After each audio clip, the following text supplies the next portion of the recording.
Hi అండి. Welcome to the Durga shorts. ఎవరికైనా rest ఉంటుందేమో గానీ, ఇంట్లో పనులు చేసే ఆడవాళ్ళకి, హౌస్ వైఫ్స్‌కి అసలు రెస్టే ఉండదు కదండీ! మార్నింగ్ అంతా వంట పని, కడగడం, తుడవడం అంతా సరిపోయిందనమాట. మళ్ళీ స్నానం చేసొచ్చిన తర్వాత మళ్ళీ వంట మొదలుపెడుతున్నాను రెండోసారి. 3 డేస్ నుంచి ఇంటి పని జరగట్లేదండి. వాళ్ళైతే మొదలుపెడుతున్నారు మళ్ళీ.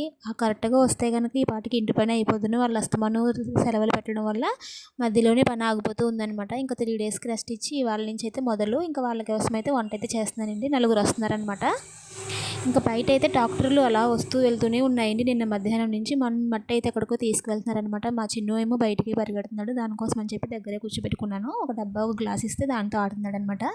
ఇంకా టైం 11 అయింది. సరే సాయంత్రం దండం పెట్టుకుందామా అనుకున్నాను గానీ, ఇంకెందుకులే ఫ్రెష్ అయ్యి స్నానం చేసి అయితే వచ్చేసాను కదా! ఇంక పనిలో పని పెట్టేసుకుందాం. లేట్ అయినా పర్వాలేదు. హాతకప్పరం అయితే వెలిగించకుండా ఇంక దీపారాధన చేసుకుందాం అని చెప్పి మొత్తం అంతా క్లీన్ చేసేసుకొని సామాన్లయితే బయటకి తీసుకెళ్ళి తోమేసి వచ్చేసానండి. ఇంకా మళ్ళీ ఫ్రెష్‌గా అయితే పువ్వులు పెట్టేసి దీపారాధన అయితే చేసేసుకున్నా. ముగ్గయితే వేసేసుకొని. ఇంకా ప్రసాదం కింద పెట్టడానికి కూడా ఏమీ లేదండి. వాటర్ అయితే పెట్టేసాననమాట ఇంకా. దండం పెట్టుకున్న తర్వాత ఈలోపు పప్పయితే ఉడికిపోయింది పొయ్యి పైన.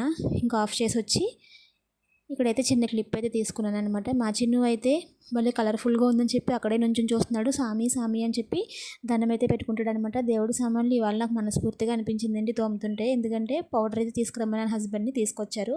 ఇంక ఇప్పుడు తినేసరికి టైం 11:40 అండి. మధ్యాహ్నం తినే అన్నం ఇప్పుడు తింటున్నాననమాట. పొద్దున్న పస్తులే ఉన్నాను. చిన్నుకైతే తినిపించేసానండి. జస్ట్ ఫోన్ దగ్గర అలా కూర్చున్నాడనమాట. Subscribe my channel. బాయ్.